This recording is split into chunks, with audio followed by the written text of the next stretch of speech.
Growing up, giftedness was present in my life, but I never knew what it was. I was in various gifted classes and programs, and I never knew it. Looking back now, I'm able to recognize those programs and realize what the proper definition of giftedness is. Giftedness does not have a single universal definition, but there are many definitions that are widely accepted. One of those definitions describes gifted students as showing the ability to perform at high levels compared to other students of their age. This means that students are not able to reach their full academic potential within the environment that a regular classroom provides.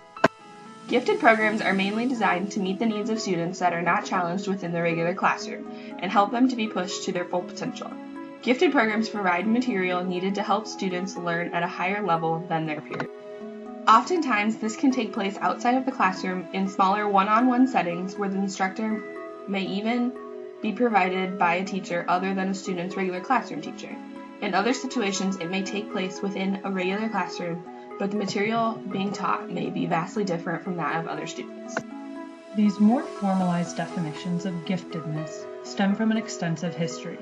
Tracing all the way back to England in 1865, Sir Francis Galton launched a longitudinal study of distinguished British adults to study the hereditary aspect of intelligence and high ability. Galton's study Hereditary Genius, published in 1869, concluded that intelligence is passed through genetics. Moving into the 1920s, Lewis Terman began the longest-running and largest longitudinal study of gifted children based upon the Stanford-Binet intelligence scale. Terman published his study, Genetic Studies of Genius, and concluded that gifted children were better adjusted socially and physically than their same-age peers. Due to his work, Terman became known as the father of gifted education.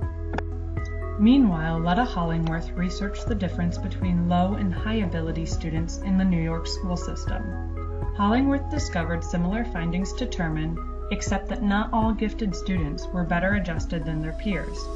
Hollingworth noted that as a student's IQ went beyond 150, they had difficulty adjusting to their classmates. This discovery prompted the idea that gifted students might also need services just as much as low ability students. Hollingworth discovered that many times gifted students' needs were not being met by the general education classroom. Much of the information learned was repetitive and boring for the highly advanced students. Finally, in 1972, the first formal definition of giftedness was formed in the Marlin Report. This definition was to be modified in 2002 with the No Child Left Behind initiative, and today the National Association for Gifted Children has published Gifted Education Standards for Educators. Everyone has a different perception of gifted education, and this all relates back to their experiences that each of them has had in a gifted program. Each student takes away something different from a gifted program, whether that be positive or negative.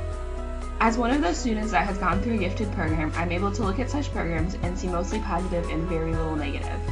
This is simply because of the programs that I've been through and positive outcomes they have created in my educational life. The furthest back I can remember is 3rd grade, to which I was taken out of the classroom for reading language arts and math. My experience with gifted education continues all the way through high school, in which there were a few different class tracks or levels, the 2 upper levels being considered part of gifted education. The possibility of grouping students based on their ability allows for students to receive the appropriate education needed for their ability level. Gifted programs allow for students to further their education into areas where they have strengths and provide challenges that may benefit them in the long run. Now that our personal support of gifted has been expressed, let us examine the research. Research is very much divided on the issue of gifted, also referred to as ability grouping. The research dates back many years where certain researchers concluded that ability grouping is beneficial, whereas others disagreed. Slavin highlights the advantages and disadvantages very well in his synthesis. Advocates of ability grouping state that this model helps high-achieving students to move through material more rapidly while providing scaffolding to lower ability students.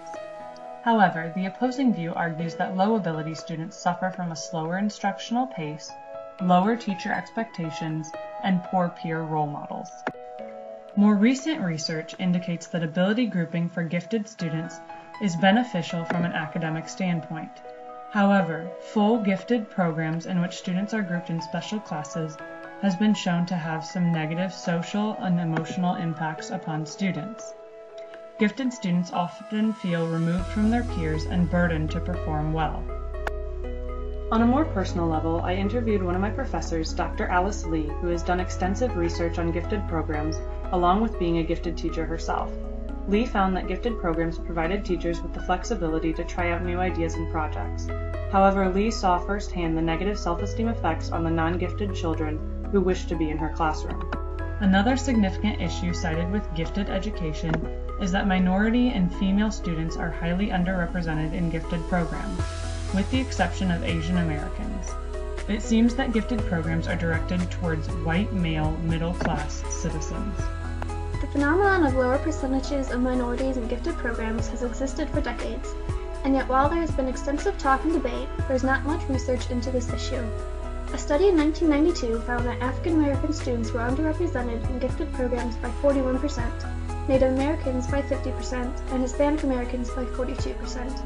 Contrastingly, Asian Americans were overrepresented by 43% and whites by 17%. There are many contributing factors to this issue. The most stem from a lack of both proper funding and legislation. Almost a third of states do not mandate gifted education because they do not recognize gifted students as needing special services. Because of this, there is a retention problem for minority students, and many gifted students in general become underachievers. Unfortunately, educational focus on high-achieving students is seen as elitist, so there is significantly more emphasis on those struggling, resulting in legislation like No Child Left Behind. However, the National Association for Gifted Children estimates that there are between 3 to 5 million academically gifted students in American schools, and points out the hypocrisy between the belief that all students deserve an education that fits their developmental needs and the lack of attention gifted students have received. Educational leaders are hopeful that with the adoption of the Common Core state standards, many states now have more rigorous education standards than before.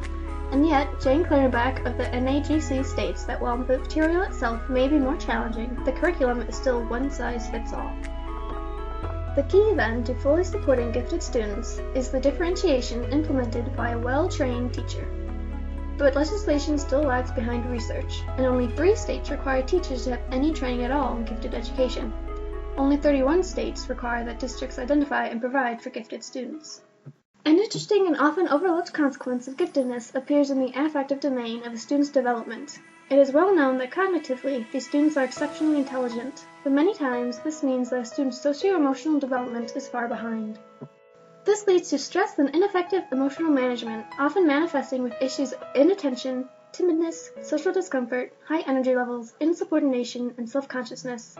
It is an emerging challenge for school counselors to identify the source of behavioral problems, with many misdiagnosing the cause as a pathology.